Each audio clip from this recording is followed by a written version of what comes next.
3, 2, 1, 0. All engine running. Liftoff. We have a liftoff.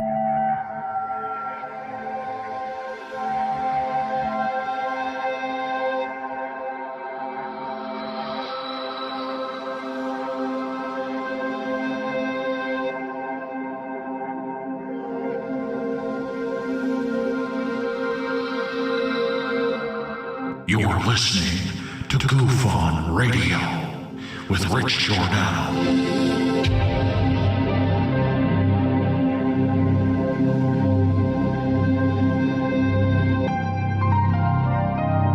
My personal belief is that there is very compelling evidence that we may not be alone.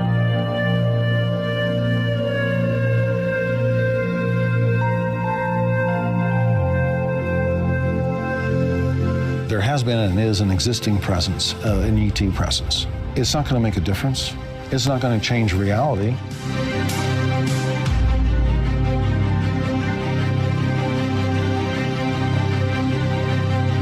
I believe, as do the other folks that were on the flight, that when we visually saw it, that it was something not from this world.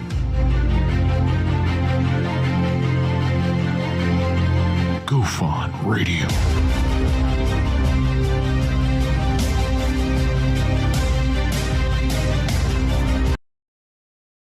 You're either in or you're either out, brother. But the cream will rise to the top. Oh, yeah. GUFON Radio with Rich Giordano.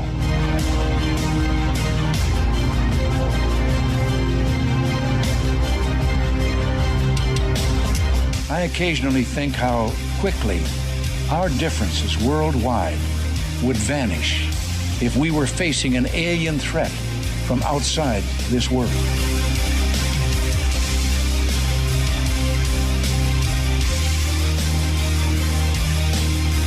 GUFON Radio. Remain seated, please. Permanecer sentados, por favor. You're listening to GUFON Radio with Rich Giordano.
All right. Welcome to GUFON, everybody.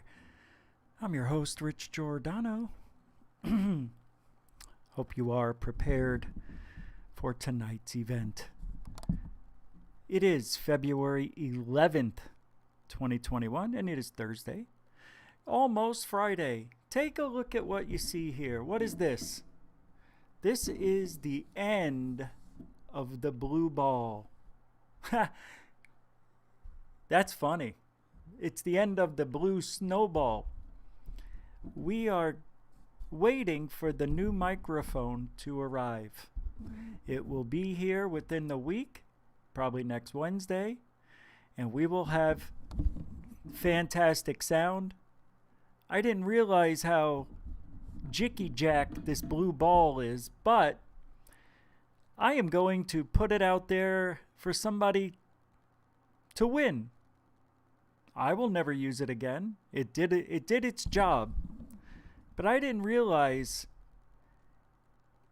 how it sounded until I started hearing other podcasts, and I want different sound now. I want it to be a little bit richer, a little bit deeper, a little bit shouter now, a little bit better now. But I do want it to be a little more professional sounding. You know, I can't see these. I don't know how my glasses get dirty. I know it looks like I'm doing something. Hey, I'm bold. But I don't ever touch the lenses on purpose, and they're so dirty. It's as if somebody rubbed their greasy nose on it. Must be an Italian ghost. Ma, is it Uncle Vito? No, Uncle Vito's in Brooklyn. Ah, that's better. Oh yeah, what a difference. Yep. Always try to get the outfit to match. You've never seen this hat before. Never wore it. It looks better on me now than it does when I look in the mirror, but I wanted something to match the shirt exclusively. So I took it out of the closet, and here we are. Tonight's show will be interesting. We're going to talk about a lot of different things. I have a whole plethora of features waiting for you here, as they say on Spaced Out Radio. A plethora of features for you. So we're going to get started here. I'm pulling up the chat room to move it over into the main screen so I can see you folks. Now, there's one other thing that's going to happen to the show. I don't know if I can do it, but I think I can have a third monitor just for chat. Yep, because when I move, I'm going to set the studio up, and the show's going to look, different because of the background. But I want a place, because I want to stream it to Facebook as well. It seems like there's a crying for the show to be on Facebook. So I'm going to put it out there as well. We have the power. Here's the scary thing that I don't like. Now that I'm moving, for sure, I found out that where I'm moving has Spectrum. And I called and I asked, and they said, yeah, we can upgrade you to the 1 terabyte per second. That's what I have now. Of speed. And I'm like, yeah, right. I don't know if I trust it. So I'm a little worried that when I move, I may have to do a show on the phone a few days. And I don't know. I'm just really worried that when April comes, that things may be weird for a week. You know what I mean? So I'll probably do the show, on the phone. I don't know what I'm going to do. But if, when I get to Florida, I am going to do the show someplace cool, probably. Not always. I mean, there's a lot of places I'm finding in Florida where I'm moving that I could do the show and COVID, meet people, do it live. I don't know. I've been talking about doing this man on the street thing, but it's not that easy by myself. And so maybe I'll have a family member help me out. I've got a bunch of cousins I never met. So hopefully one of these people can help me out. So just a real quick hello to everybody. I'm just going to run through it really quick. Brianna Cole, welcome to the show. Jason William, or William Jason, I don't know which way it goes, but welcome to the show. Stu Gerson. It doesn't matter, Stu. You are a satellite. You can pick it up anywhere. Denbub, welcome to the show. Benjamin Caleb, welcome to the show. Missy Ray Carlos Claro, welcome. Johnny Garcia, what's up, man? Tim Vincent, what's going on? What part of Florida? Tampa. In the outskirts. JP Bassino. says, Rich, you do it best when it's all natural. I'm all natural now. I'm all natural. I'm in my full glory. Let's get this wire moved over there. I feel like I'm trapped. Coral Ann, hi. Howdy doody, fresh and fruity. Felicia Flores, welcome. Dark Hour Space. Paranormal, what's up, man? Jim Robinson, or Robinson. Nah. Joe Wall, welcome to the show. Reesh. That's right. IR Film, welcome. Off-World Adam Creations, what's up? Mario Heat, howdy doody. Nah, you're not fresh and fruity, but you get the howdy doody. Sir Wolf 67, a man who's, or woman, I don't know. It's Sir Wolf. Rich, what are you, idiot, stupid.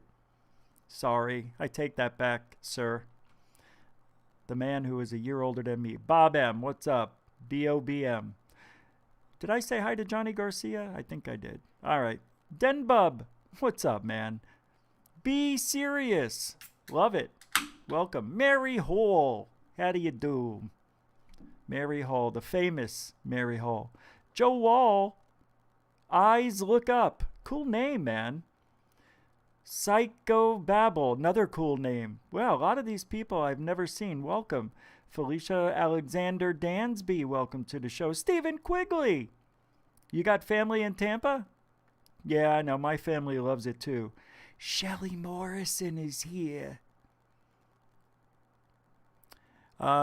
Spectrum, she says, we had that for 10 years, maybe 12. They tried, but yeah, I know. They're the same exact I pay $115 a month just for the internet. That's how much it costs to run the show. Lori Oliphant, welcome to the show. Actually, it's more than that. Because I pay for other services, you know, $50 a month for StreamYard, $50 a month for Storyblocks, $19 a month to get extra special features on streaming services. You know, things add up. So it's about a couple $100 a month. It's not cheap. But I don't have a car payment. So that's how I look at it. Lisa Marie, howdy doody. Thomas Roberts, what's up? All right, let's get this show going here. Half Droid, what's up? Just saw you get in there. Good to see you. Yes, I have PayPal. Wait, you have PayPal news, sir? I do. Thank you very much, as a matter of fact. PayPal news today. Yes, Thorsten Feiderer contributed to the show with a donation. And as funny as that is, he actually took care of the new microphone. That donation did. Almost to the dollar exactly. That is just a weird coincidence. He didn't know. But thank you very much. That's all. That's the only activity I've seen. Thank you for that. That's the only news I have. Unless there's something else I don't see. But thank you, Half Droid. Hold on. Let me turn this, instead of top chat, live chat. So I see everybody. James Gilbert, what's up, man? Trump Country, 0 Point. What's up, man? How you guys doing? Did I miss anybody else? Sorry. Eric, 81872, welcome. I almost have everybody like memorized. Yeah, what's up, Bobby Tokes? Hope everyone is well. Welcome to the show. All right, so it's 8:15 of my time. Let's get going. Moon Knight, what's up, man? Saw you get in there. Welcome. So tonight I'm going to start the show. And I know hey, for 15 seconds, you know, let me just get a drink. But while I'm taking this drink, Jaime has off today. Nos. It does diabetes good. Welcome, everybody.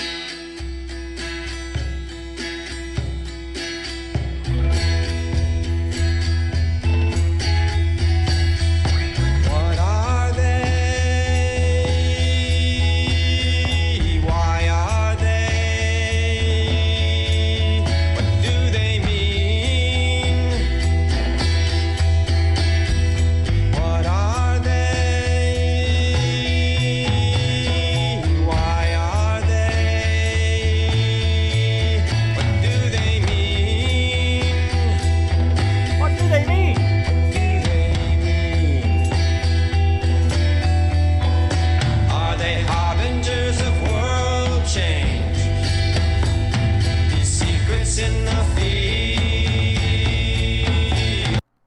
right, so today we're going to, that's Greg Brown, everybody.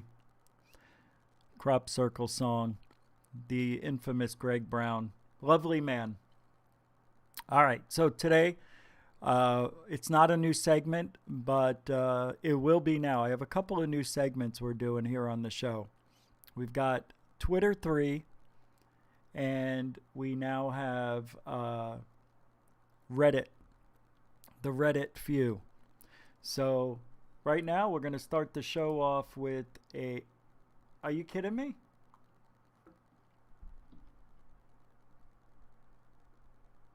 The first thing I do is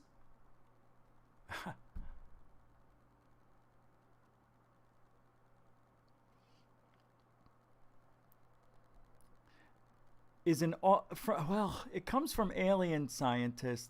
This isn't what I wanted, though. This isn't the tweet I wanted. I don't understand how this changed on me. I really don't. Seriously. You know what? I'm going to have to use it. See, when I get the new microphone, see, this one, you have to be right in front of it, I think. But the new microphone, I could be way back here, and it sounds like I'm right there. Missy with a $2 super chat says, Florida seems far away. You'll be in paradise. Yeah. Thank you for that $2 super chat, Missy. I don't know. Look, I have mixed feelings about Florida, but thank you for the $2 super chat. That's super generoso. All right. So, off-world updates.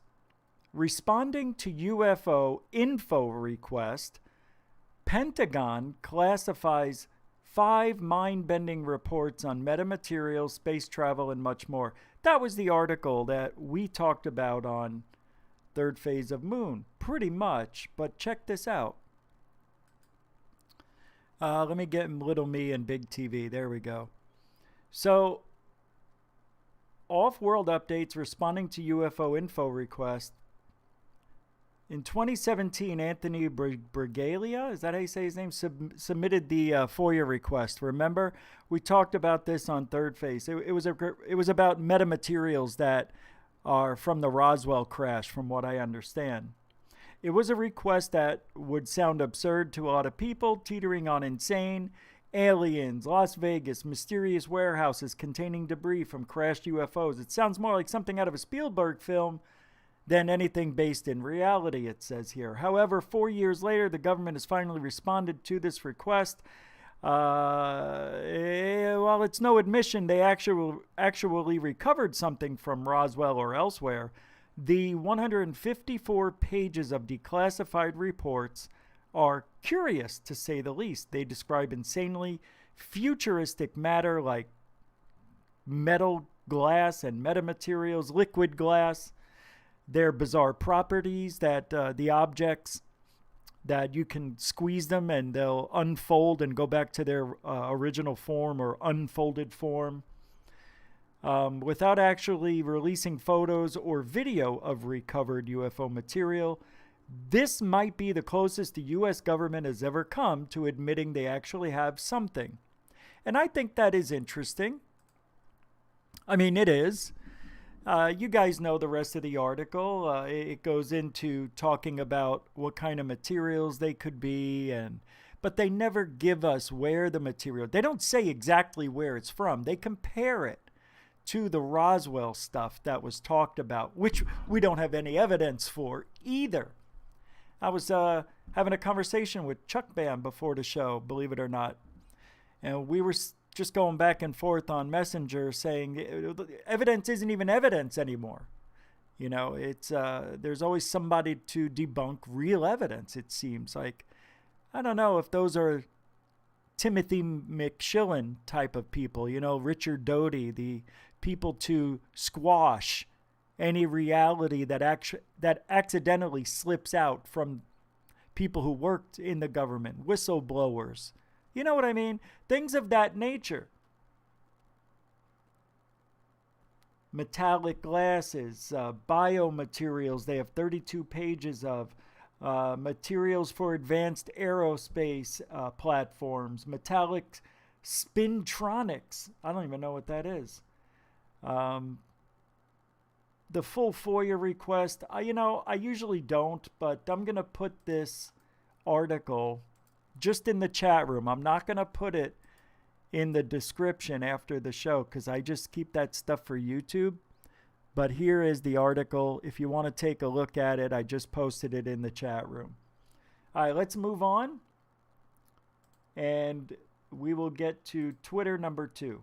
This is from Tom DeLong. Are you ready for this? Yes, Regis, we're ready. This is going to blow your face off, Rich. That's horrible.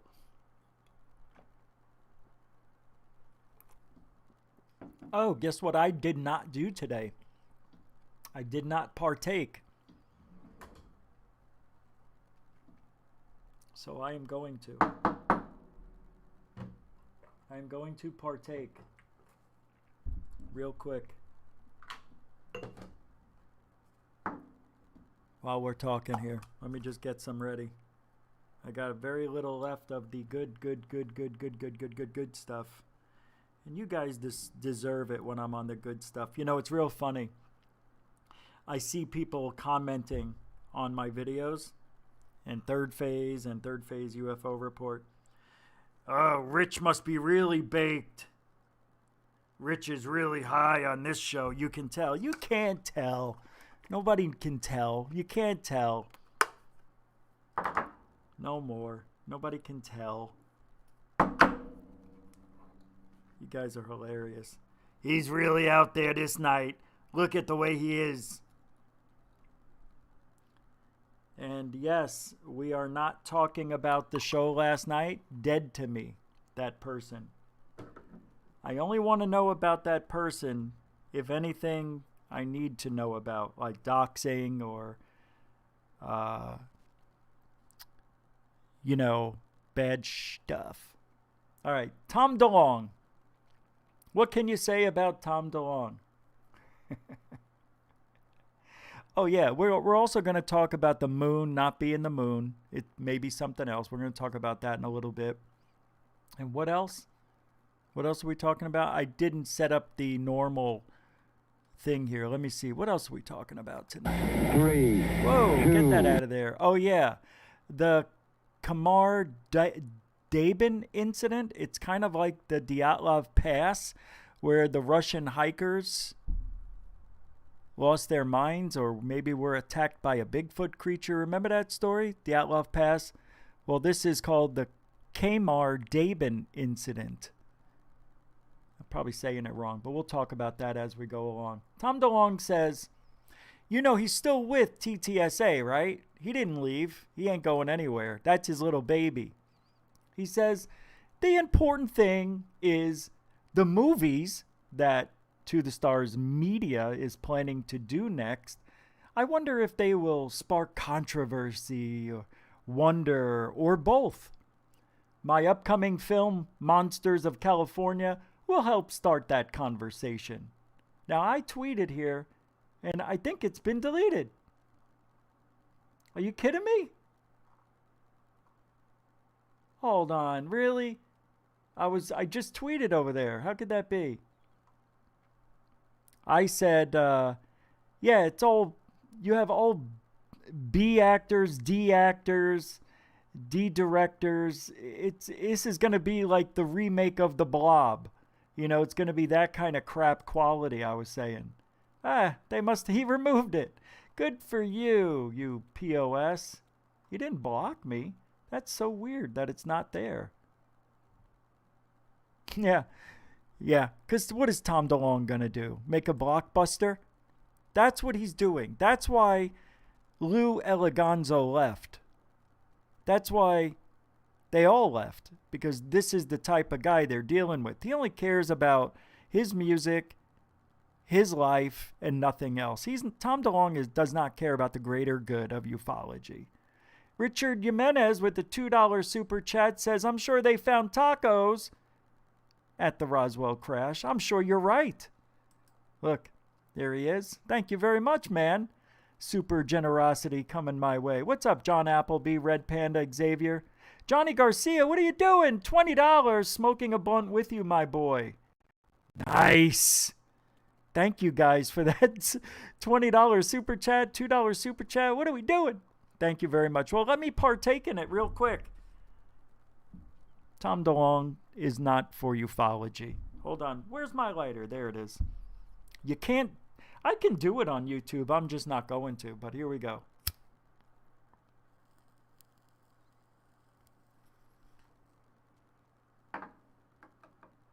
It isn't a crime. You can do that on camera. See? I could already tell.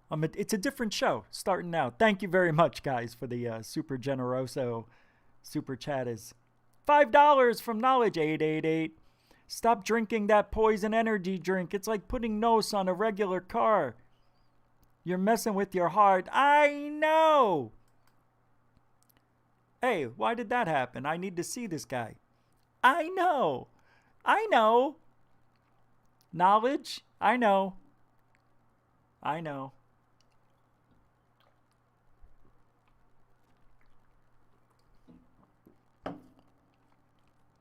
am type 2 diabetes. I shouldn't be drinking it. I should not have Gatorade. But let me tell you something. As a diabetic, I tried the medicine. It made me sick. Okay. I don't take insulin. I think they said because my body still produces some. But here's the deal. My blood sugar is always around 200 to 250. 100 is the normal.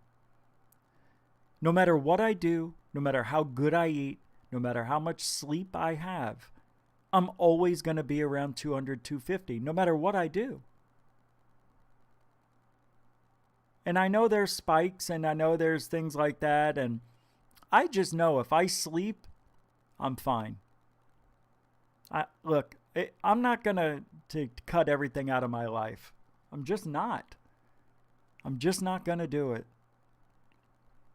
It is what it is, man. But I appreciate your concern. I truly do. And eventually, when I have to, I'll quit. That'll be right when I'm on my way out. All right, here's the one that I saved. This comes from our good friend on Twitter, Joe Redrum Merja. This guy is one of the leading crapsicles in the Twitter UFO young dumbs. This guy, he's not my type of guy. Now, he looks like a nice guy, but he's not. He's a sheep in wolf's clothing. Wait, he's a sheep? No, he's a wolf in sheep's clothing. Yes, that's what it is. He's a wolf in sheep's clothing. What did I say? He's a sheep in wolf's clothing? All right, that one hit is working.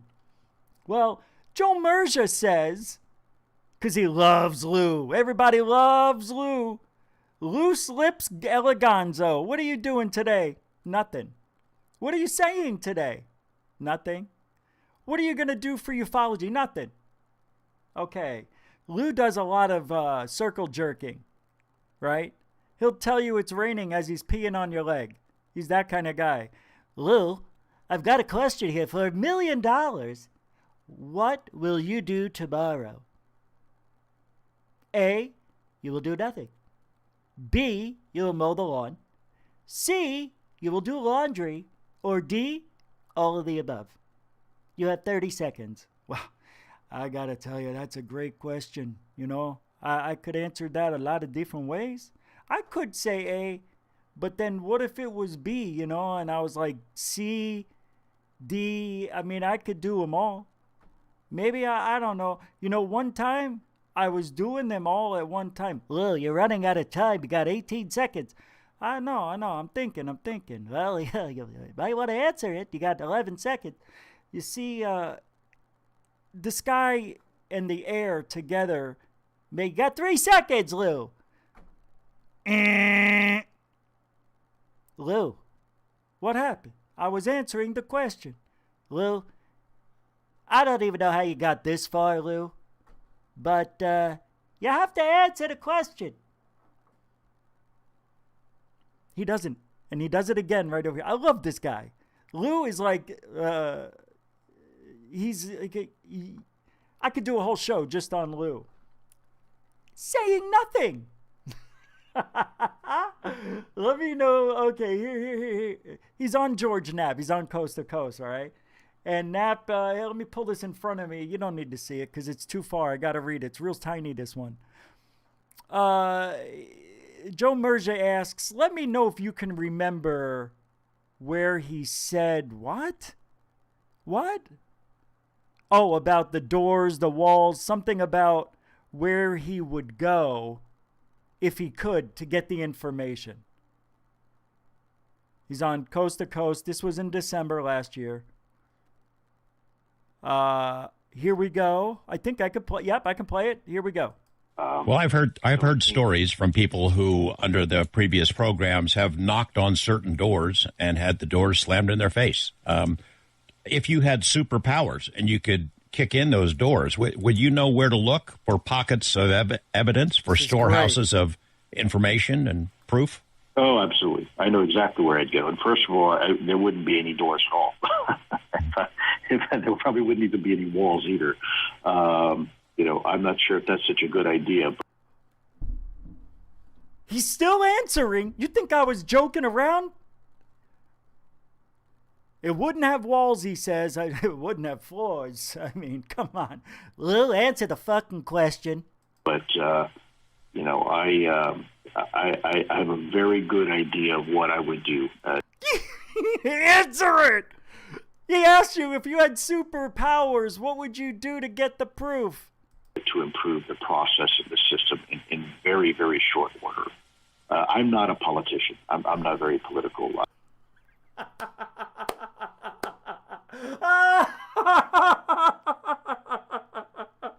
This is gold. I'm an operator. I'm kind of a point and click kind of guy. So what are your if you had superpowers, you moron, what would you say? If I were to... What would you do to get the truth? Well, I'm not a politician. I mean, there might be doors and floors. I don't even know if we're breathing air. Maybe there's no gravity? Exactly.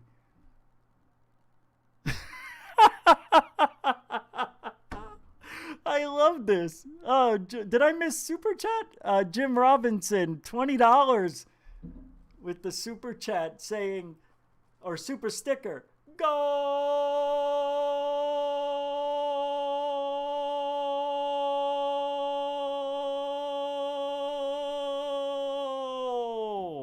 Pair. Thank you very much. All right, let's continue on with nothing. Lou, take it away. To go back. First of all, I'd have to be asked to go back, and second of all, I'd have to agree to it. But if I did, those terms and conditions would be very specific. I would be, first of all, I would only take that job if I was given the authorities to do the things necessary. What the fuck kind of answer is this? Listen again. I won't say well. I'll mute myself so I can laugh to myself. Tell me if he answers the question, Lou, if you had superpowers and you could kick in those doors, would you know where to look for pockets of evidence? That's a really stupid way to ask that question. If you could kick in the doors with superpowers, would you know where to look for pockets of evidence? No, I guess it's a good question. It's a good question. And would you also, look for pockets of evidence for storehouses of information and proof? Would you know where to look for pockets of evidence or for storing houses for the information and proof? Lou, we're just going to go right to your answer. You had superpowers and you could kick in those doors. Would you know where to look for pockets of evidence, for storehouses of information and proof? Oh, absolutely. I know exactly where I'd go. And first of all, there wouldn't be any doors at all. There probably wouldn't even be any walls either. I'm not sure if that's such a good idea, but I have a very good idea of what I would do to improve the process of the system in very, very short order.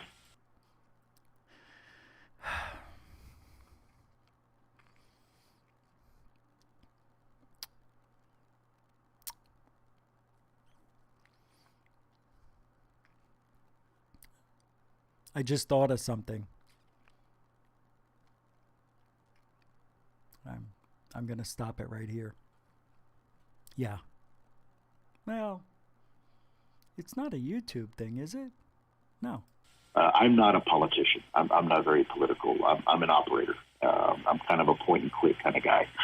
So if I were to ever to go back, first of all, I'd have to be asked to go back, and second of all, I'd have to agree to it. But if I did, those terms and conditions would be very specific. I would be, first of all, I would only take that job if I was given the authorities to do the things necessary that I would need to do. Otherwise, I'm not going to do it. It's a complete waste of time.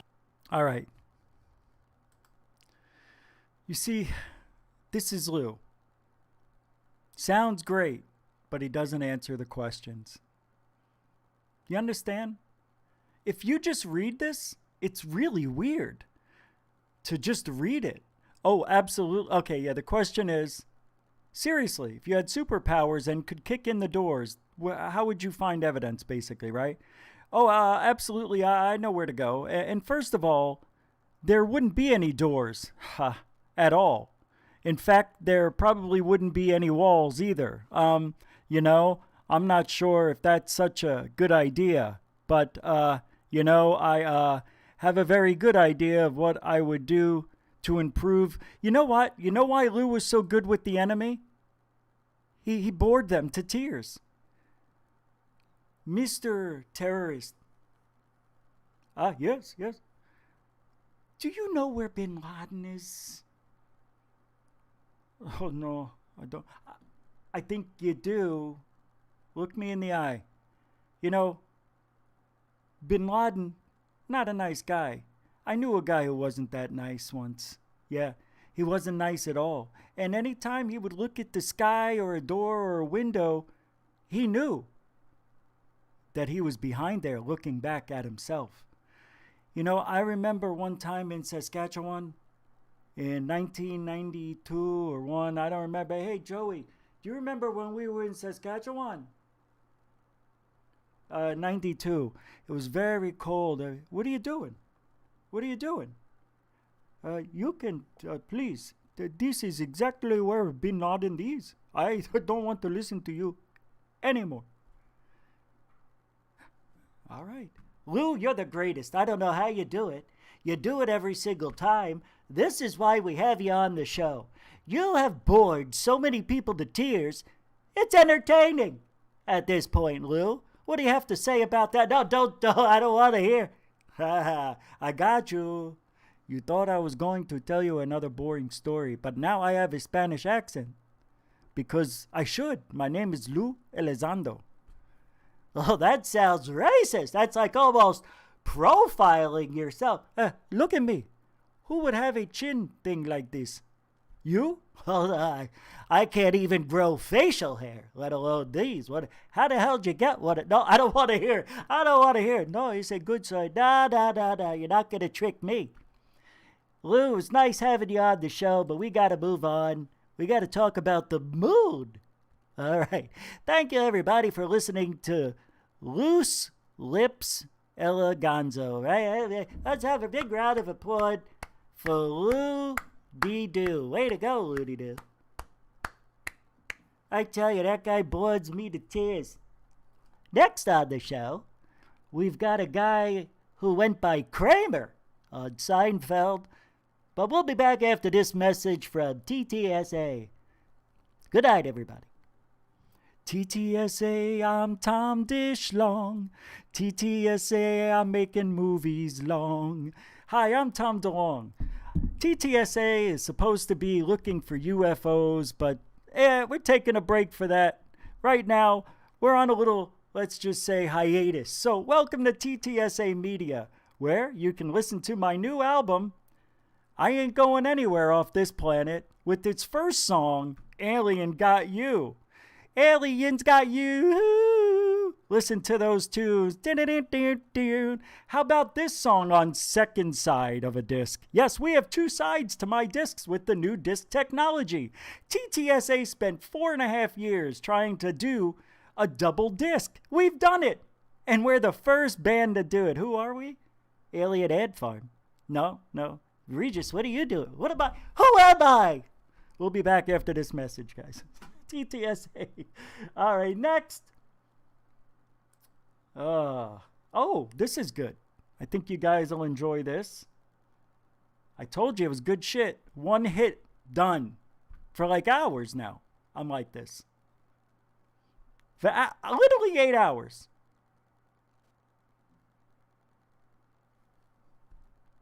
It's good shit. I don't even know what the name of it is.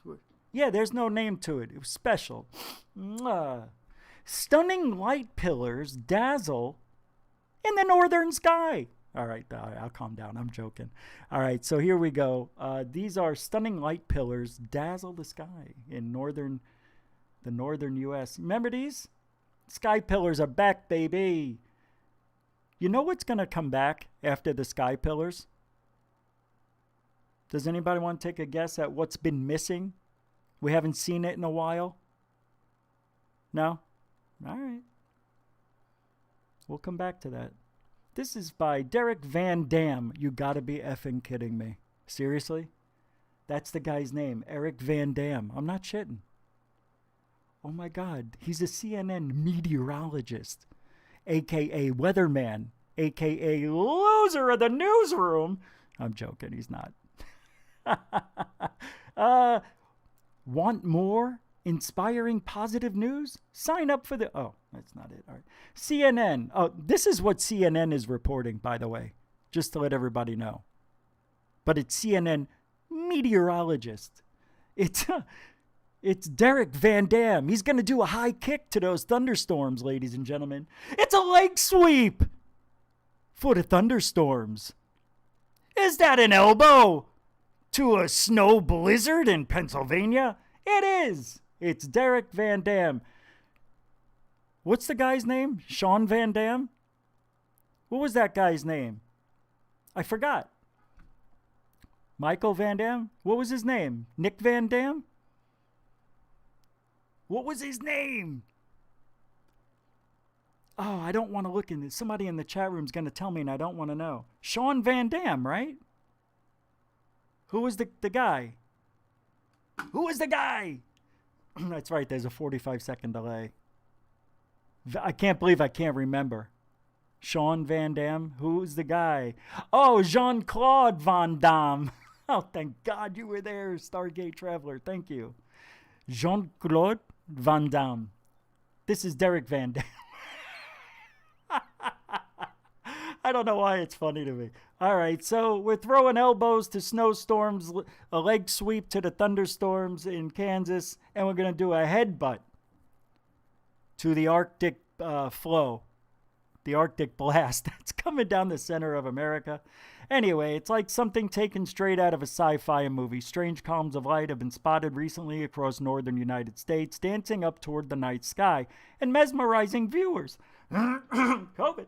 It was almost like I was looking at the northern lights because they were bouncing, moving, and changing in appearance. National Weather Service meteorologist Bill Taylor told CNN when describing the photos of light pillars he took early this week in North Platte, Nebraska. Pretty cool. Fortunately for us, this is not an alien invasion or extraterrestrial activity, but rather an optical phenomenon courtesy of a cold, calm atmosphere. Kind of like you get when you're at a funeral. Oh, I'll be dead next week. All right. It has to be totally brutally cold, and the air must be calm. Really? Doesn't the sun have something to do with that? Jerk off. It doesn't just happen, COVID. You know, it can't be nighttime, right? It's the sun, when the sun is going down, because it's got to be the angle of the sun hitting in that direction. But the meteorologists that tell us the next storm coming your way doesn't say it.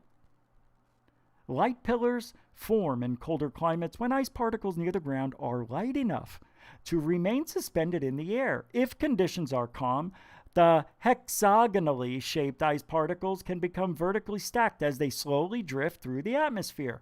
It's like a giant mirror in the sky. The collective ice surfaces reflect the light source, such as a street lamp, moonlight, or sunlight. Thank God he mentioned it. Thank God. $2 super chat from Richard Jimenez. Tacos are Van Dam good. That's actually funny.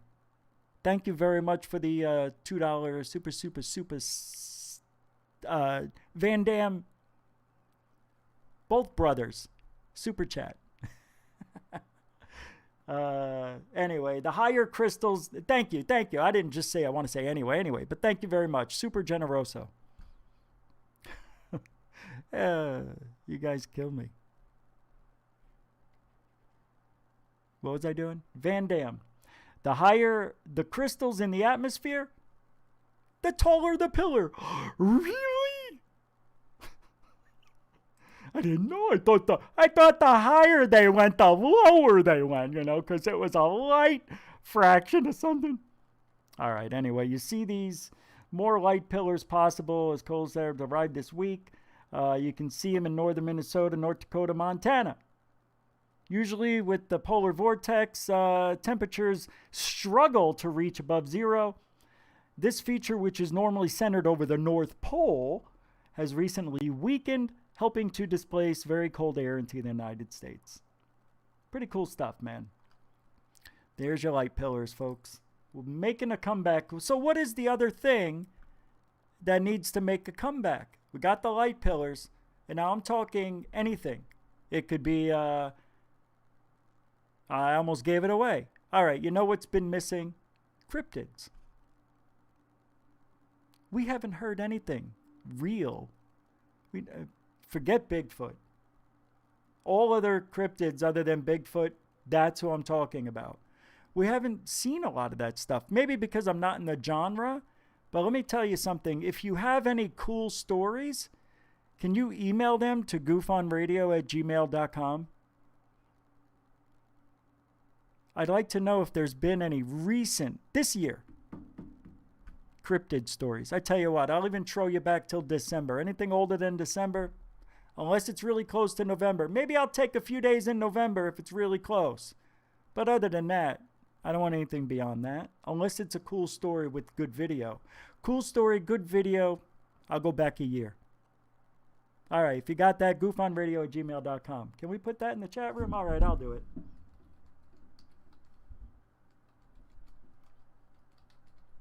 You know, when I hired, no, I shouldn't say hired. I'm not going to say it. There you go. GufonRadio@gmail. Hey, send me anything. Videos that you think I'd like of sightings. Your story. If you got a cool story, it's got to be cool. I don't want to hear or see dots. I don't want anything to do with a dot. Unless it's from the ISS. I mean, it's special dots that we'll take. If your dot grows into a being, that's a cool dot.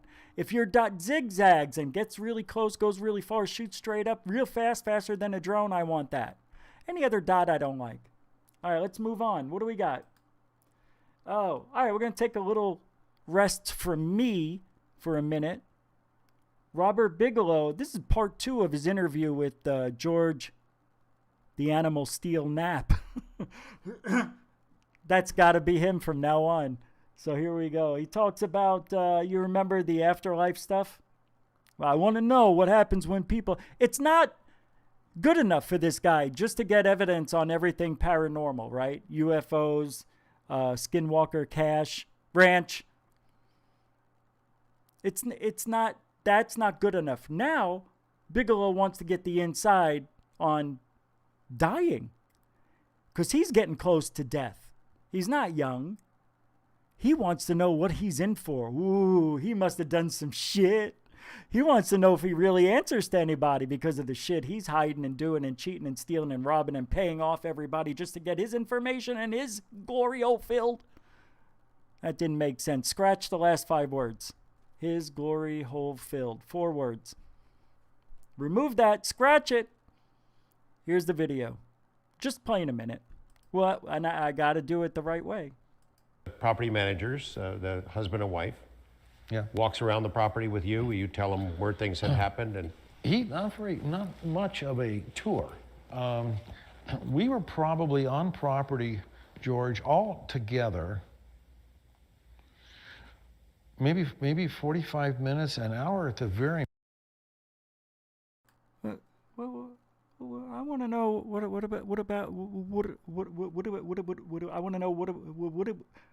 about the afterlife? I thought that was right here. Did I pick the wrong one? No. A person like you and I are across from each other right now, and I can see behind you what's going on. And that was his perspective. No, I hadn't seen anything, I told him. Did you see what he just did? Watch the body language. Screw the story. Watch this. Watch. This is weird. A person like you and I are across from each other right now, and I can see behind you what's going on. And that was his perspective.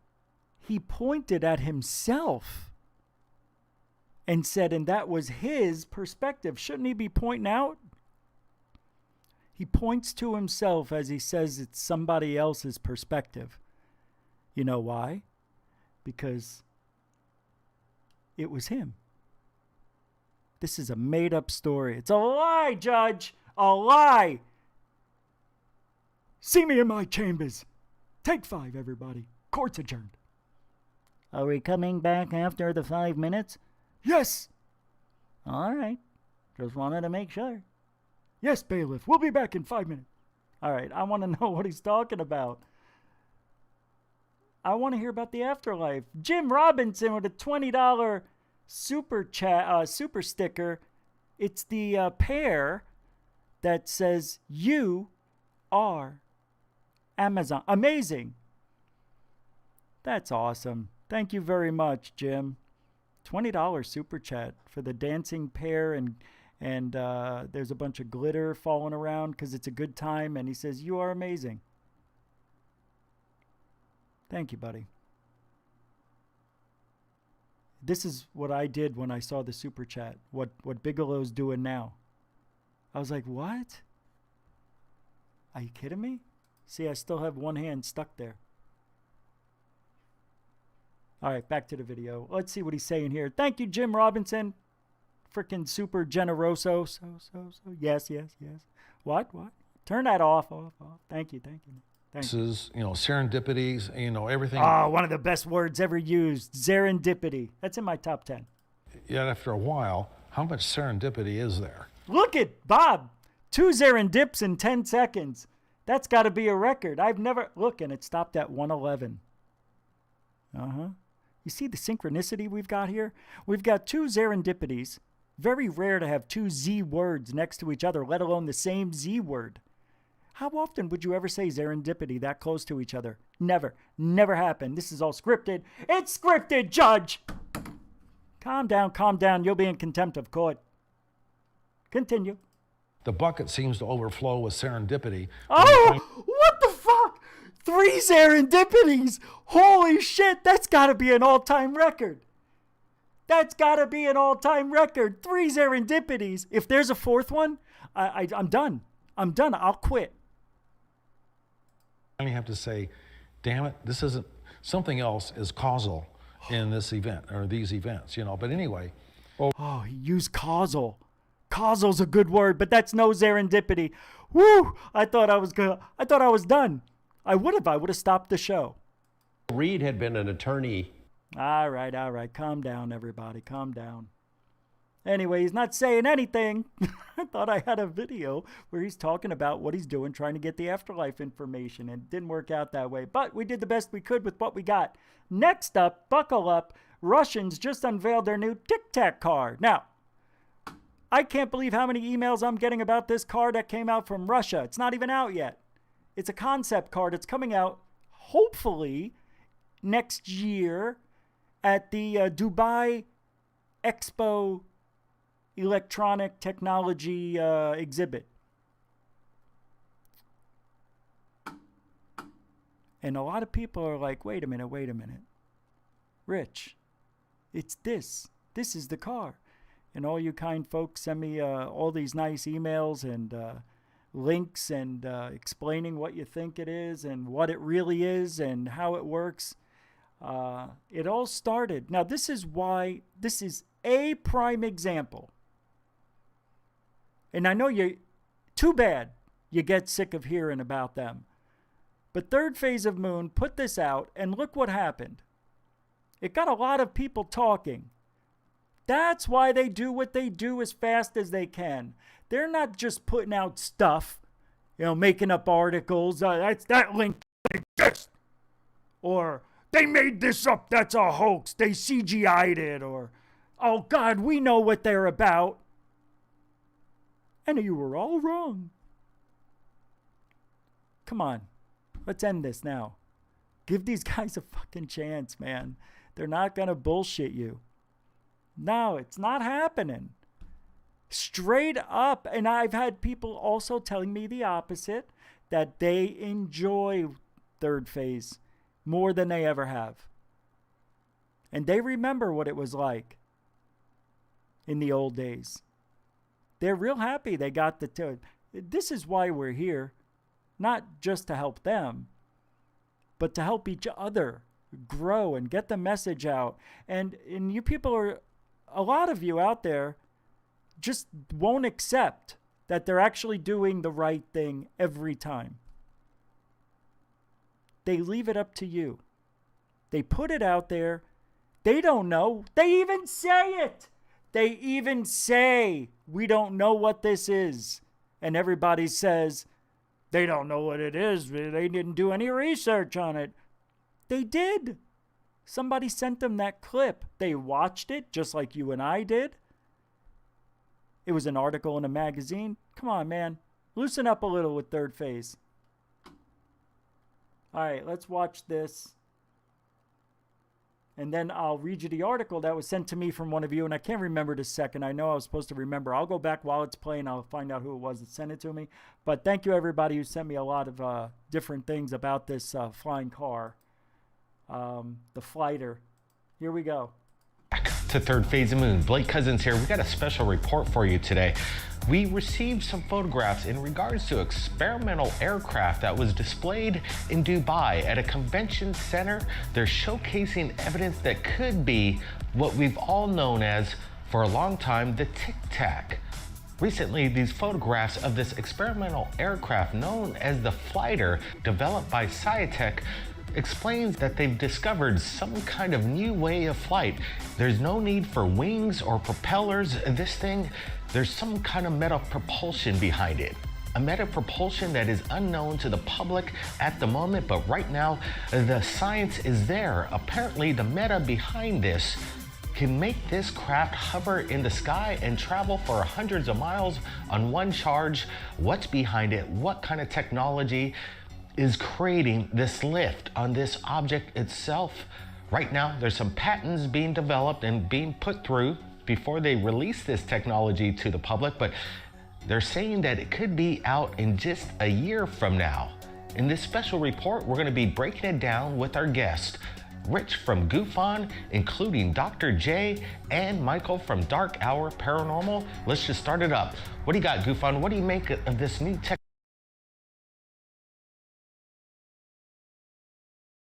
You don't need to hear from me. All right, so that's it. So that's the car. I want to thank, I'll just say his last name. I don't know if he wants his name out there. Mr. Ramirez emailed me this story. Thank you, Third Phase, for that. Third Phase of Moon. And I know a couple of you did too, but he was the first one that sent it. But anyway, let me get this up. Sorry, I'm still on. Oh, I am there. Okay, so this is good. Let me go little me. Thank you. So founded in February 2019, Scinex is a Russian startup in the business of designing and manufacturing safe, small, and clean hybrid electronic vertical takeoff and landing aircraft for urban air mobility, UAM. In December 2020, it has been reported that Scinex has been working on the Flighter project for 2 years. The goal for the aircraft design is to fit in an urban environment as an air taxi without having any change to urban infrastructure. Okay? So, you understand, this has been out there for a little bit. And you didn't know about it. Some of you do, I know, but I didn't. Third Phase of Moon didn't. We don't look this up. We're UFOs, man, paranormal. So eventually, this came their way. Somebody sent it to them. Say, hey, you need to know about this thing that uses a meta type of lift. I find out it's like, I think it's hydrogen. I don't know. Maybe they'll tell us here. It's a concept design. The concept design has been specifically made without any external propellers, so the aircraft can safely fly in dense urban environment without its propellers hitting the buildings, other urban structures, trees, or people. The aircraft also has no wings, so you can imagine it can park anywhere. The aircraft can hold 2 passengers, their payload comfortably, There's no propellers. Got it. Some other features of the aircraft. The operating system. The fighter aircraft will have its own operating system, including autonomous flying, interacting with the passengers by voice control, and interacting with third parties such as flight control and other aircraft. Cloud system. A cloud system will allow all systems to interact with each other. See, that's what scares me, right? Somebody can hack into this. And if somebody has the ability to make the program, holy crap, you better have somebody that can protect the program from hackers. Can you imagine? You wake up in the morning, get in your fighter. Traffic is perfect. Perfect. On the ground, too. No accidents. Very rarely seen in 2050. 2030, whenever. All of a sudden, right before you take off, you start lifting. Well, you started to lift, and you hear a weird noise, like a crackling. And all of a sudden, you fall out of the sky 3 feet. Doosh! All the lights in the vehicle go down. You pick up your smartphone. You open up to see what's going on. Never this has ever happened before. And there's an attack on the infrastructure's computer system. They better have backup, Charlie. Imagine all the people that just died falling out of the sky at all different levels. Hell, 3 feet. 3 feet. Sprained your neck, gave you whiplash. Imagine 1,500. These vehicles must come equipped with some sort of safety device. If they can take down the computer system, there's got to be a manual pull of a lever type of ejection device. There's got to be. I know. What if you don't fall the right way? Maybe you won't fall straight. Maybe you fall at an angle. Or what if your car starts tipping over because it was making a lane change or something? This is dangerous. Hey, Lisa Marie with a $5 super chat is finally home. Been listening. Hi, my guys. Hey, my gal. My girl. I'm talking about my girl. Next. Enterprise Resource. Thank you, Lisa. Super generoso. Big time. Thank you very much. I'm glad you're listening. We missed you. Glad you could be here. Thank you very much. Super generous. All right, I got to go. No, the other one. You went the wrong way. All right, so what I'm going to do is I'll put the link in the chat. You guys can check this out on your own. We need to move on. I was just told we need to move on. Here we go. This is for you guys at Guj. Hey, the reason I wanted to talk about the story anyway, just to show you it's a real thing. It's not made up. It's a real car. I mean, it's interesting. It fits in any normal size parking space. This is all concept. It's not a reality yet. They may never build it. Do you know when I used to go to car shows with my father, and they'd always have the concept cars, This will be out in the year 2000. It looks nothing like it should have looked. They always give it some extra large wheel with a you can't flat this tire. Why? Because it's made out of corn. High security, it says. It says, here's the high security. Here's the system they're going to use. Here's what it says. Will have security built into its systems. Yay! What type? What type? Is it Windows? Is it what they use on the Mac? Unbelievable. High security. We will have security built in. Oh, we already said that. Flight safety. Its design will keep the aircraft from being inadvertently moved by gusts of air. Ground safety. It will be safe for anyone on the ground due to no external propellers. I know I was going to move on, but it's a clean energy. No carbon monoxide gas is due to being fueled by hydrogen fuel cells. Dun, dun, dun, dun, dun, dun, dun, dun.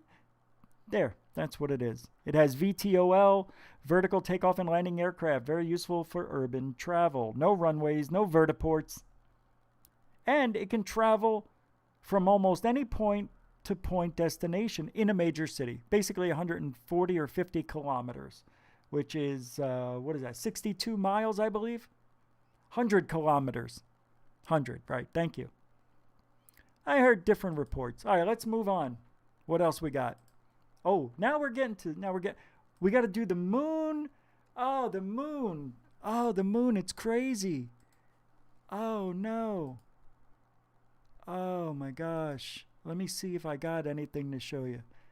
Yes, I do. I do. Thank you, B. Baker. I asked for help. I asked B. Baker if he could find me anything on the moon. I forgot.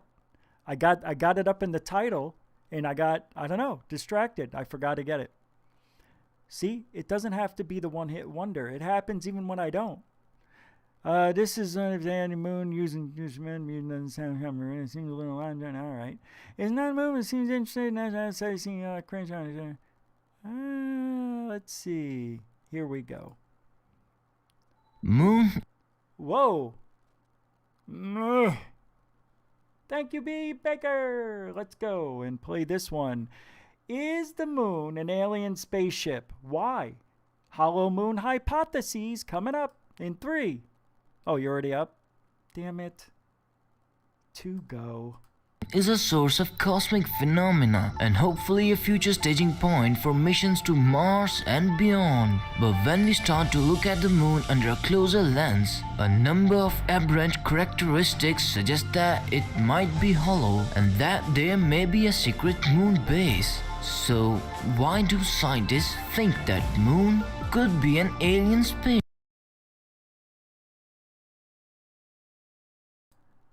This moon could be alien spaceship. Can you imagine?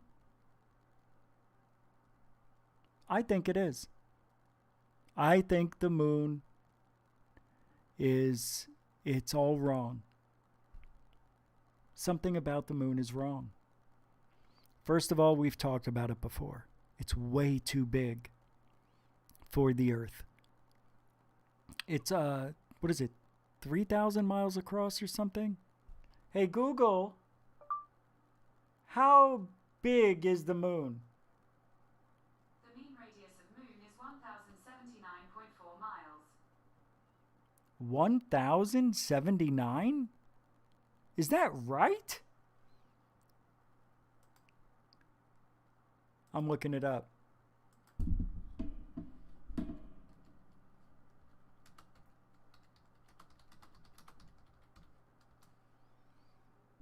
$2,159. The moon's mean radius is 1,076 miles.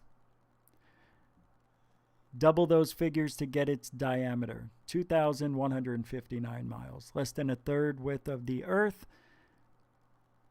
The moon's equatorial circumference is 6,803 miles. So it's pretty small, but it's huge for the Earth. It's something like what? 15, 20 times too big? I think the actual moon, if it was to be perfect for the size for Earth, I think it was only supposed to be like 100 miles, right? 50? I forget, but it's not near the size of this moon. And the moon is the only moon in the solar system that blocks the sun out perfectly during eclipses. that is, to me, not an accident. I feel like the moon, here's what I really think. Really? I do. I think this whole place, it's like a zoo. I think the universe is made. And I don't know how, and I can't imagine if what we're seeing is real. We don't know that. We don't know. We know we sent the Voyager out there. It's now in interstellar space. In 77, we sent that thing out, right? And it just now got to interstellar space a few years ago. It's a long trip. That's 40 years. Isn't it? 39? 41? 77. 87, 97, 2017. No, 87, 97, 2007, 2017, 18, 19, 20, 21. 47 years ago. It took that long, about 45 years to get to interstellar space. What is it going, 100,000 miles an hour? It's flying, but it's super slow. But I think the way the Earth's axis wobbles, crazy weird, right? It does. Our planet's bizarre. Without the moon in its position, without the moon at that size, it would not be able to stop the Earth from freaking out and wobbling this fast, every 4 to 5 days. Imagine how weird it would be to have 5 days of winter. We got to go buy some snow. We're going to go swim it. Wait, the leaves are falling. Oh, it's getting cold. Halloween already? I know, it doesn't change like that. But it's weird. And there's written stories about 2 brothers who brought the moon here.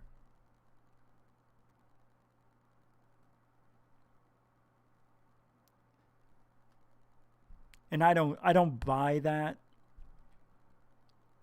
it just happened a few thousand years ago. I believe it's millions of years ago, because we can see all the sediments in the earth.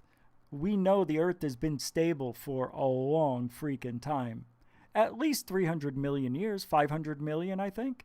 I think once you get to 1 billion years, I think it's really hard to find any data. Isn't that true?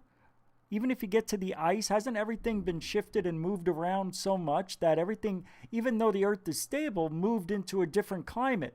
Like, that's why, and if you take away all the ice at Antarctica, it may be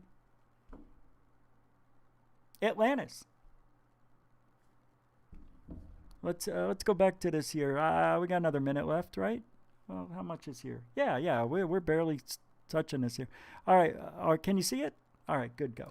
Ship.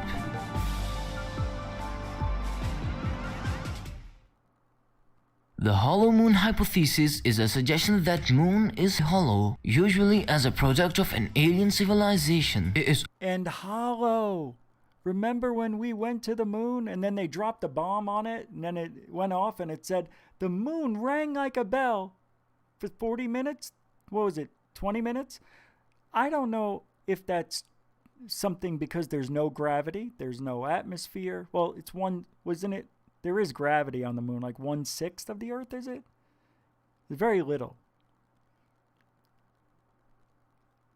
All I know is in those moon videos that we saw of these astronauts hopping around, with the gravity that's supposed to be on the moon, they didn't even get that high off the ground, even with their backpacks that weighed, 100 pounds? A lot. So when they were in space, their real body weight, because of the lack of the gravity, was only 65 pounds. They should have been way flying up. They barely get off the ground. And it also looks like they slow motioned their walk, which is really stupid. Why would you move like this on the moon? You really wouldn't zip around the same way? You would think without gravity, you could move faster. But everything we see, it's slow. Right? It's all planned. I don't buy it. And I'll tell you why I don't buy it. In a vacuum chamber, that's why we're being lied to about the moon. In a vacuum chamber, a hammer and a feather fall exactly the same speed. So why would we move slower if in a vacuum chamber they both fall at the same speed? Am I doing that wrong? Is that wrong? Is that a wrong analogy? I don't see, because when I watched that experiment, it didn't look like the hammer slowed down. It looked like they were on Earth and just boop. I'm confused. It's often called as a spaceship moon hypothesis and often corresponds with belief in UFOs or ancient astronauts. In 1970, Michael Vassin and Alexander Sherbakov, of which was then the Soviet Academy of Sciences, advanced a hypothesis that a moon is a spaceship created by unknown beings. Doesn't it kind of make sense that we are living in a place with a hollow moon and aliens living in it? Forget the Truman Show. Forget it. I'm not talking about that. That's a good concept. That's a great movie. Don't get me wrong. But I'm talking about aliens. I guess you could use the Truman Show as a way of explaining it. Right? You can do that. They're watching us from birth. Everywhere we go, they know what we're doing. The aliens I'm talking about. Is that a $5 super chat from Knowledge 888? The satanic matrix makes all the data. When you're saying truth, they say you're a conspiracy theorist. Ha ha ha. Yeah, right. Wait, what?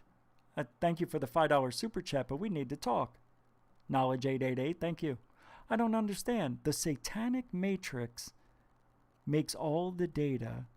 When you're saying, oh, okay, so now I'm telling the truth, they're going to throw it back that it's a conspiracy theory. Okay, yeah, that made that good, very good super chat. That made sense. Thank you, Mr. Super Generoso. Yep. So that's interesting. If we live in a matrix, man, God Almighty, can you imagine?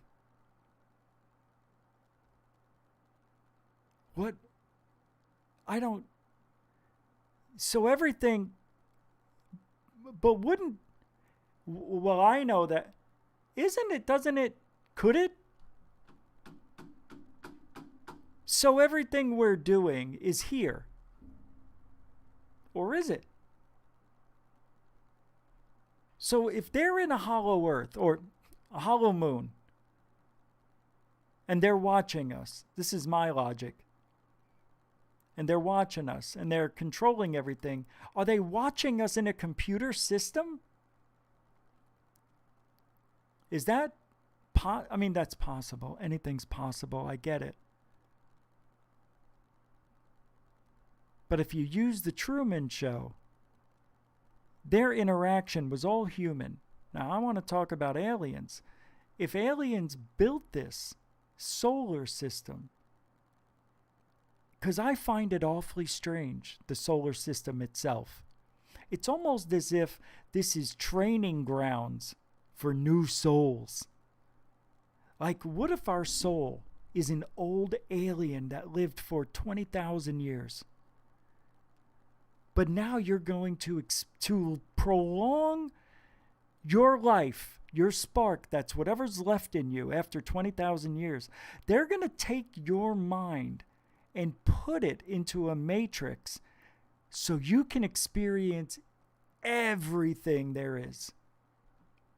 And this is like starting grounds. You get one moon, you get one sun, you get one life, you get one chance. You mess up, let's say you're programmed to live for 80 years. You die at 20 years old, you have to stay on the planet as a ghost for 60 more years because they don't have room for you in the Matrix yet. That's why we have ghosts. What do you think Bigfoot is? Bigfoot is a programmer. It's an alien programmer. It's a being that looks like a man, but they don't make it look like a bear because that would scare people, but they might shoot at it. But if they make the programmer, the Bigfoot, look like a Bigfoot, most likely they won't shoot at it, and then they'll have the legend of the Bigfoot to talk about. Meanwhile, the Bigfoot, you've heard stories, he disappears. Yeah, because it's an alien made to look like a furry creature. That's why you see it, you hear stories of it pixelating and changing like the Predator. It all has to do with the moon. Because it's all programmed from the moon. And they've got little outposts. Isn't it great that they won't let people go to Antarctica? Too dangerous, they tell us. Well, I'm an explorer. I want to check it out.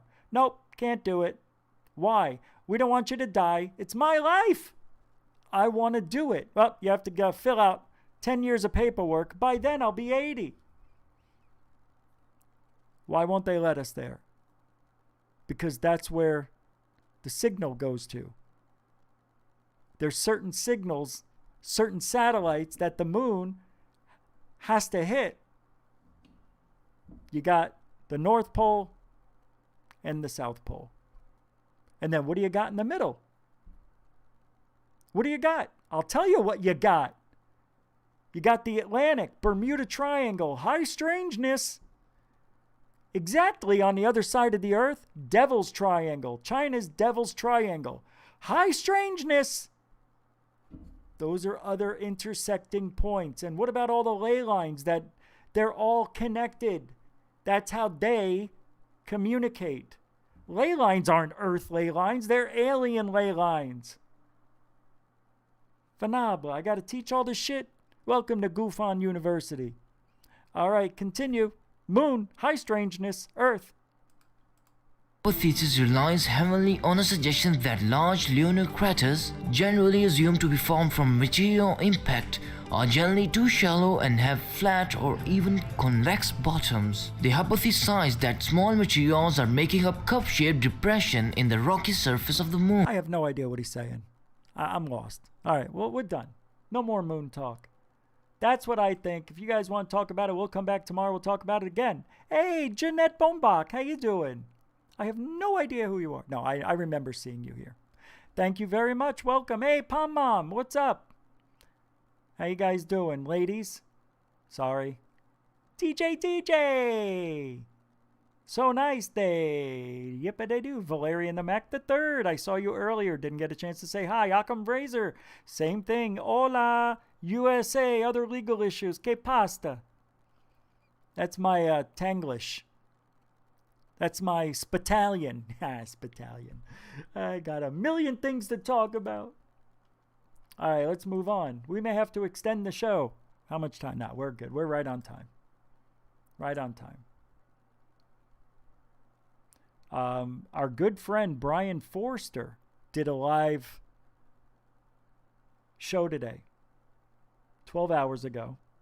The Phenomenal Anthropology and Archaeology Museum in Mexico. This is badass. I was in that chat room today looking at the old Toltec stuff. We were in there having a good time. Here's a piece of that action.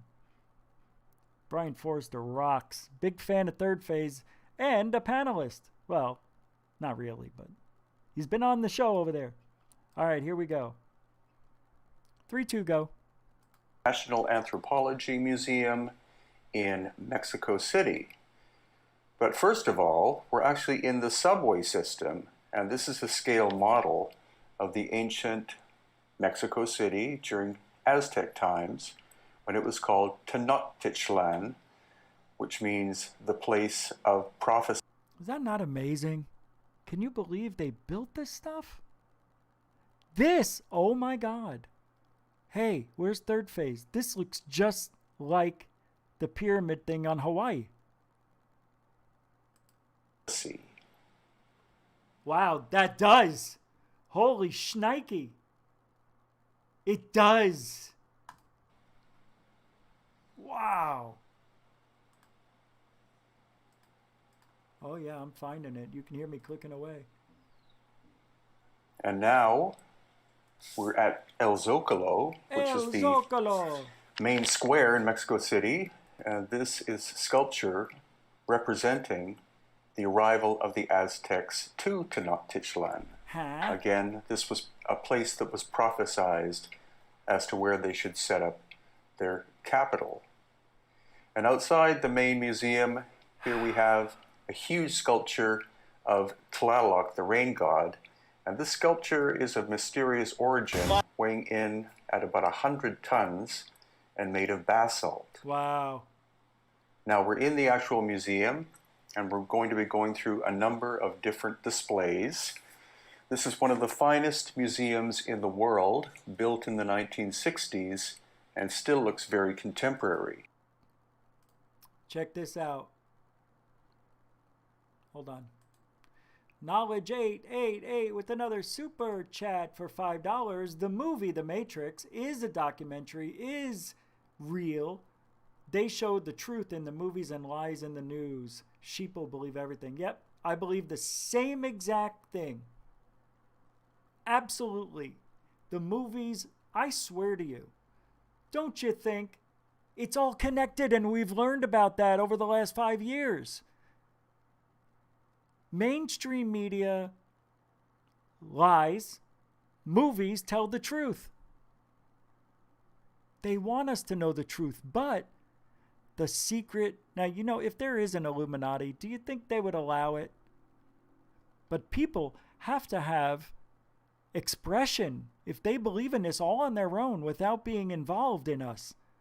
Illuminati Senior, don't you think that they should be able to express themselves? We must end this. They cannot talk about the Toltec. Look, here's their pyramid. Look at it. Looks just like it.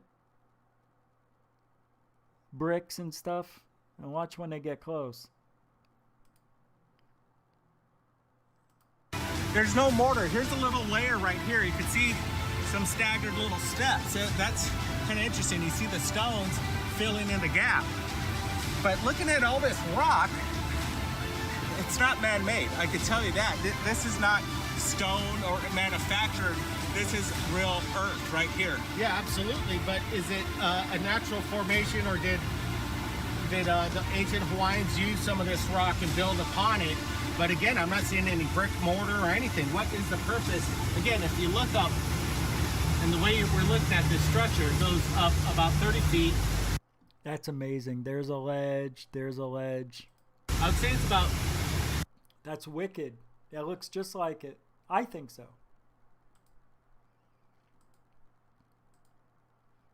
I think it looks like it. See? It's pretty close.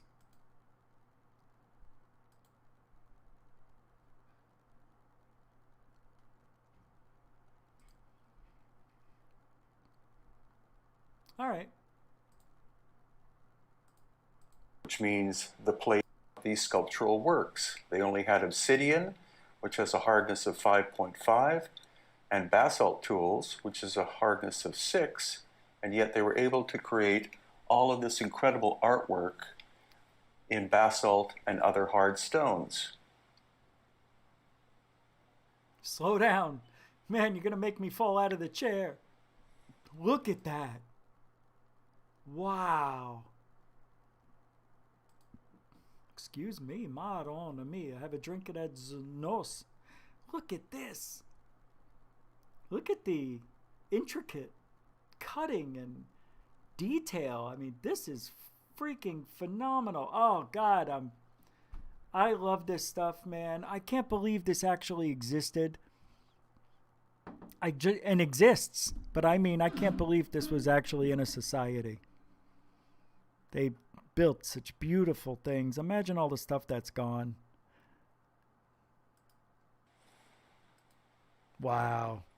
Here we have some death effigies. The Aztec believed that there were 9 worlds underground. All right, I can only play so much. This will be in the description. I'll put the link in there for sure, but Look at this stuff.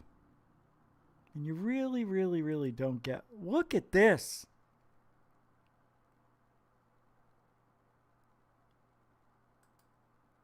Oh my God. Seriously.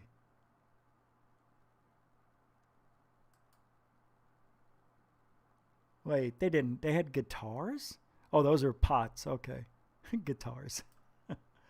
Oh, man. Wow. Look at all the area they took up. This is cool. Look at this.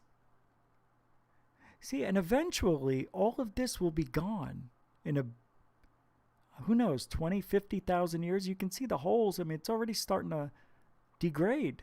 It all falls apart eventually. Everything will be lost. I don't know if there's any way other than burying things like in ice or, I don't know. Can you preserve something for 1 billion years? Look at that guy.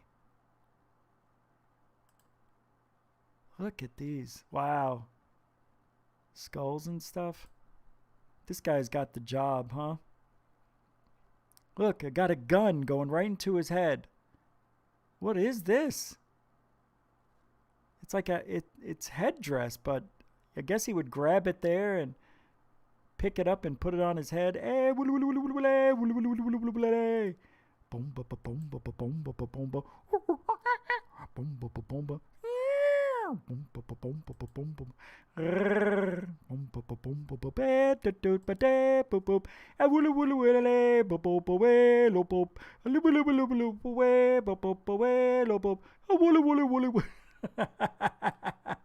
told you, 8 hours.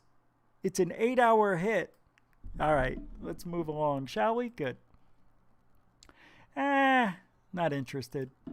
Here's a UFO that I said might be fake.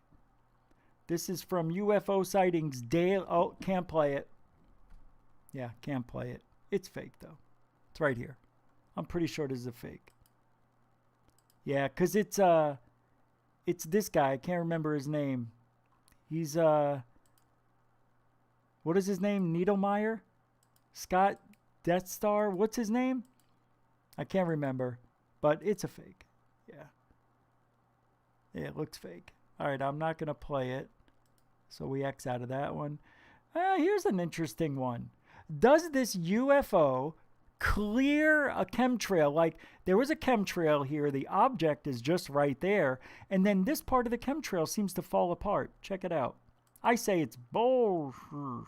But let's take a look. You could already see it over here. Some places already degrading. It's interesting, though. Wow, look at that. That's cool.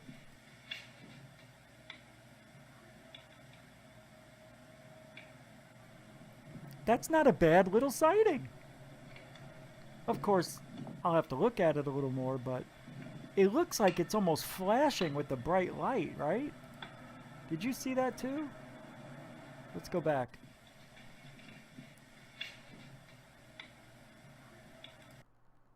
I don't know. Weird pixelating right there. I thought I saw like a light. See, I don't like the way this guy can't. You had it. Stop moving. Stop. It's not bad, but Jesus, will ya? I don't know, guys. It's pretty cool. Looks real. That came out yesterday. It's a good one. Not bad, right? I don't know, Benjamin Caleb. Caleb Benjamin. I don't know which way to say it. Wow, you guys are fantastic. Thank you for hanging out tonight. Stephen Quigley's here now, or has been. I'm sorry if I didn't say hi till now. I don't know if I did. I may have. Really cool sighting. I don't even think this is fake. What do you guys think? Fake? It's amazing the way it breaks up that stuff. I've never seen that happen. It even looked like a honeycomb. Honeycomb. We talked about somebody seeing a honeycomb in the sky. Watch. You can see it already. Look at the honeycomb. Here. Here it's happening. Here. A little more detailed now. Look at this. It's honeycombing. That's creepy. Wow. I don't know, man. If that's fake, that's a good one. I think it's a good one. Yeah, I know, right? Hey, let's not forget something. Let's not forget something. UFOs are real, right? Eventually, we're going to catch a good one. If that's a fake, that's pretty darn good. That would be one of the best fakes I've ever seen. Oh, right. B. Baker, thank you. I've got, if it's not from Scott, whatever that guy's name, I can play it.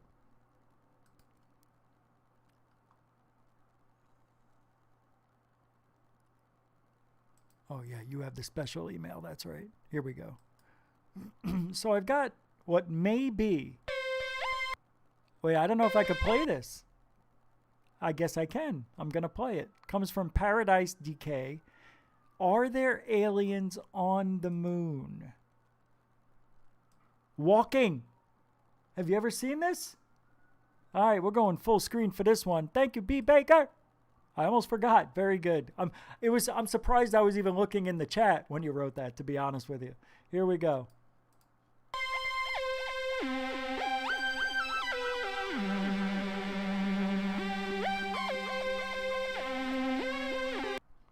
Hold on.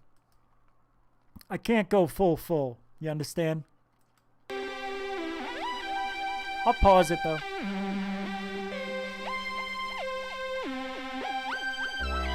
All right. Let's just get to the moon, can we? All right, we've used 20 seconds of our time. Here we go.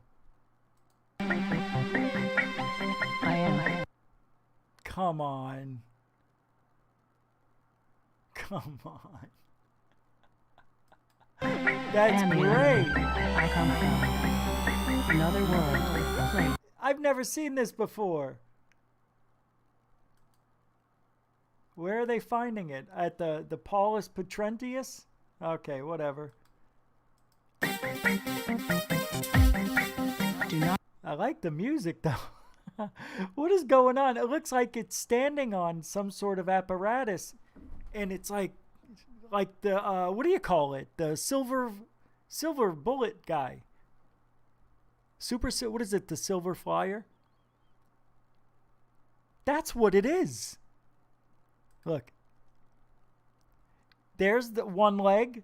Here's the other one. One in front of the other. There's the platform it's standing on.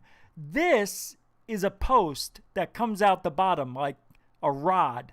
But this is where all the power is in this. And I'm sure there's... Oh, I see! Oh, you know what this looks like?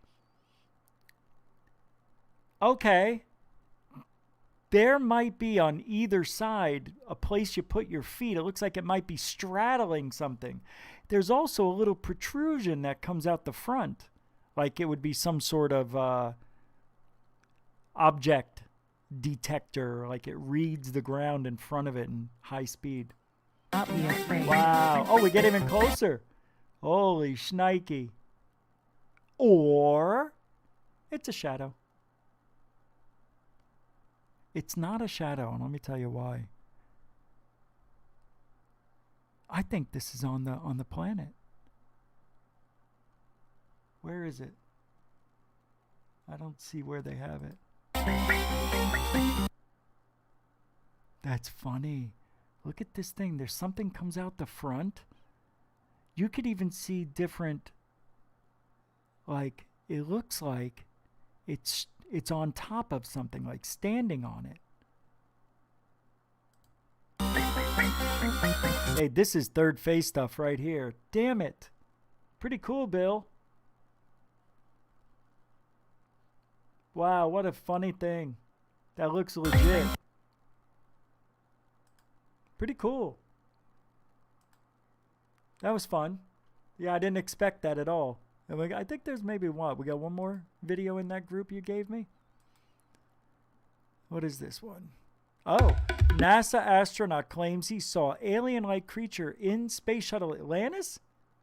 Damn. This is from CBS.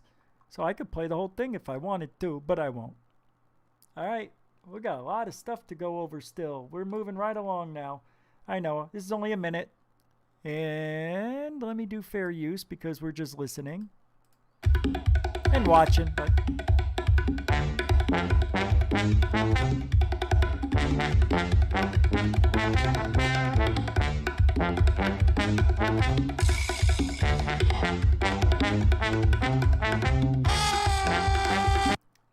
I gotta tell you, if this music isn't great, I don't know what is. I don't know if I can play it. It's too late now.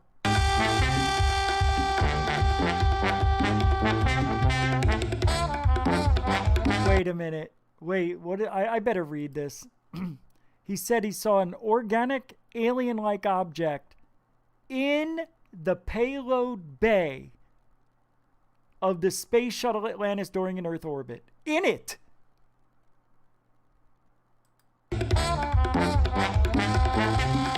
He described the creature as translucent, curved, organic looking. What the...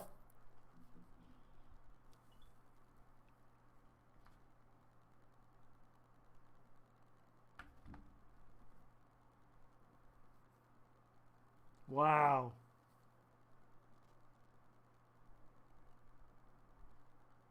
I'm just going to dance through the rest so I don't have to play it. I know it's only a minute, but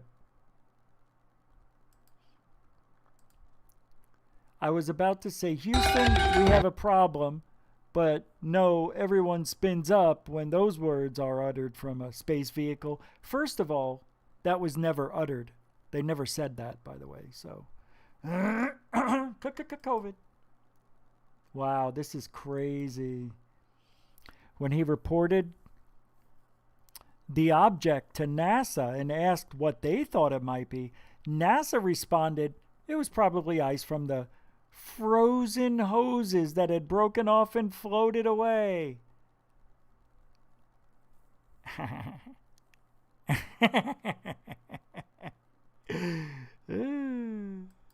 Really?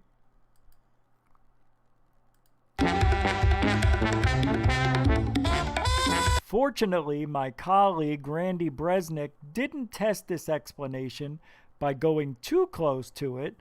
Otherwise, it might have shot upwards to cling on his face, and we all know what happens next. That's stupid. That's not funny. I don't appreciate that. The former astronaut dismissed the idea of a NASA cover-up, but ended it with, you never know. Well, you might as well just say it. I know. He knows what he saw. He saw an alien translucent creature milling around the open bay. Unbelievable. Wow. All right, next. Oh, by the way, the UFO and the chemtrail was part of our new Reddit or Not segment. So we just did the first one. Here's the second one. Oh. All seeing, all knowing, the master of everybody in ufology, Lou Elizondo, says, we have a soul. Isn't he great? Isn't Lou, is he not, he's an affectionate human being now all of a sudden, right? I'm in Afghanistan, I'm talking to dirty robbers, terrorists, and things of that nature. Now, I'm an all-loving soul kind of guy. Hey. Yeah, whatever, Lou. You went from having a nice Hispanic accent to a villain in Worldwide Wrestling Federation. Good going. According to Elizondo, we have a soul. From a recent podcast with Luis and Senior Counterintelligence, he described us as having a soul and basically being temporary vessels for an infinite soul or consciousness. That's what I say. He's listening. I know he's listening to the show. How many times have I said that? Oh my God. Lou's listening. Don't listen to me, Lou. You're stealing my ideas. Everybody does.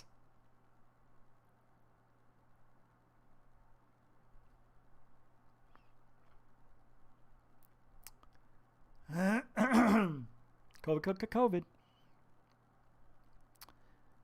He said that is irrelevant of most current religious beliefs if this is true and not just fake information that the government wants to put out, then this is huge. Wouldn't it mean that we would basically need a new religion that espouses this belief? If our actions as humans affects this soul that is a part of us, then it would mean less people doing evil, I believe, or justifying it through their current belief system. For example, religious extremists killing heretics, parents kicking their homosexual kids out of the house, etc. Currently, many people commit truly evil actions because they believe they don't have to be accountable for their actions or that they're allowed to do them. If everyone knew that their actions were affecting their soul, then it seems to me we would have to behave a lot better. Also, Bob Lazar describes aliens seeing us as containers.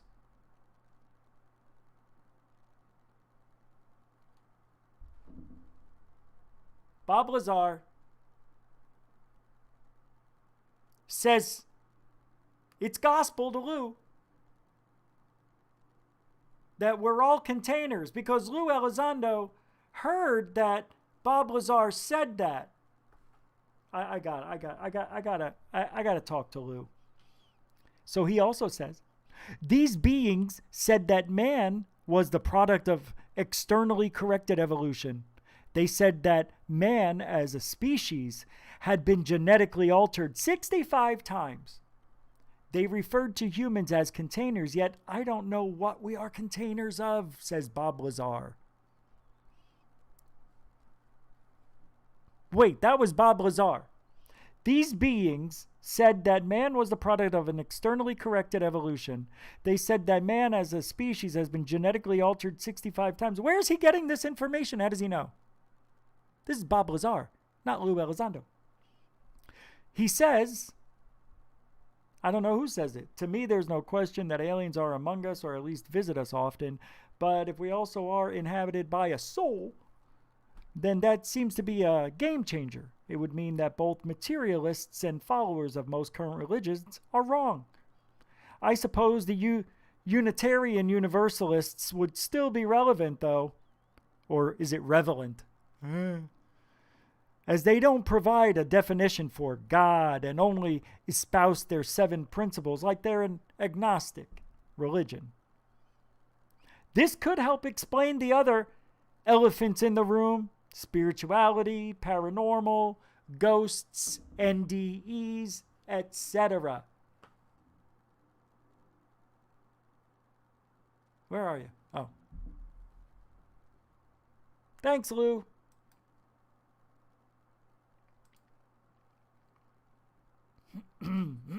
COVID. What is this? A UFO in the Earth's atmosphere. Wait, UFOs high in the atmosphere on Earth. NASA ISS video July 2nd, 2011? This is old. Let me take a look. I don't remember this. It's over here.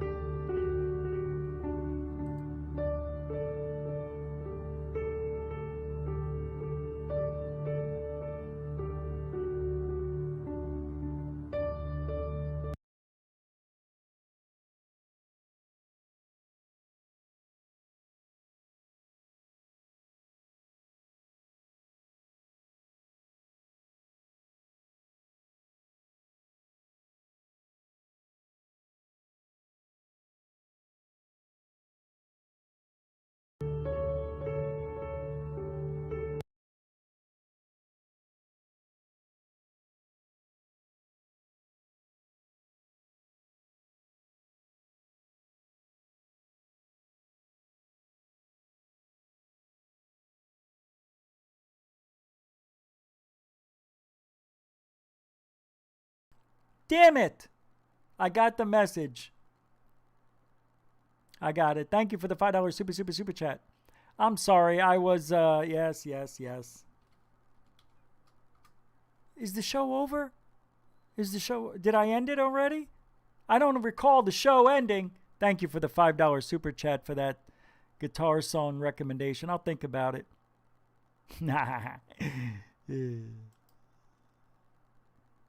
Oh, I never did the Khamar Daban incident. All right, here, take 2 minutes. So these people went hiking, and within hours of their hike, they started freaking out. Someone started slamming their head into a rock until they passed out. Their noses and orifices started to bleed out. Out of the 7 hikers, 1 survived because she fled the area when there were her and 1 other person left.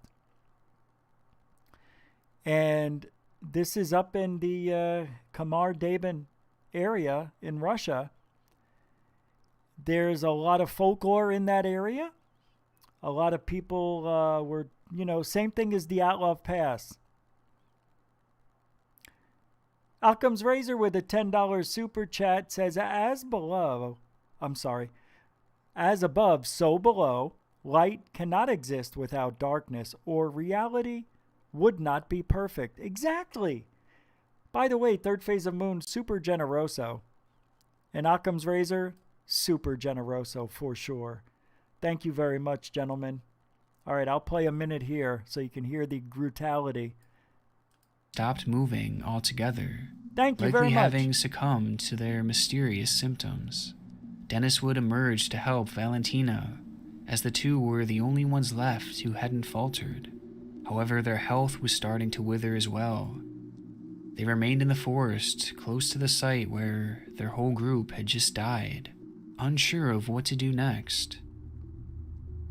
And I can't imagine the silence and the confusion they must have been experiencing as they stood there together after witnessing all their friends drop dead in front of them. Bodies would be flown into away. They traumatized Valentina. And what the rescue party saw when they stumbled upon the scene would shake them to their core.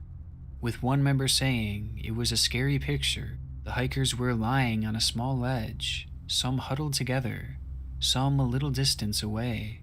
They had no eyes. In the empty sockets and parted mouths, worms were crawling. Here's the deal. The Russian government, back in the 80s and 90s, had to get rid of their nuclear waste. And I think we used to check on them and they used to check on us, and they were hiding stuff. And they think they may have dumped a bunch of their biological warfare stuff, the WMDs, stuff that could explode and kill everybody, cyanide, whatever. They think that's what happened to these people. They stumbled upon it, and not everybody was in the same place at the same time. So 6 out of the 7 people, she was dying. She was. They found her 3 days later, but she did survive. They all ate well. It wasn't anything that that they ate. There was no poison mushroom. One of the leaders there was an expert in that stuff. It would have never happened. They all ate well 3 days before going out. And she ate well, she said, while she was hiking away from there. So it took 3 weeks for the Russian government to get any researchers out there to go get the bodies. Why? Why so long? Well, they think they went out there to wait for the air to clear so nobody else would die. Pretty brutal. What an awful way to die. They just started losing their minds. Pretty wild stuff. Scary. Very scary. What do we got? One more thing here. Let me see. Where is it? No? Yeah, we got one more thing, right? Yeah, we do. What? Yeah. No, that's it. It's over? The show's over. All right. Well, I want to thank everybody for hanging out tonight. Appreciate it.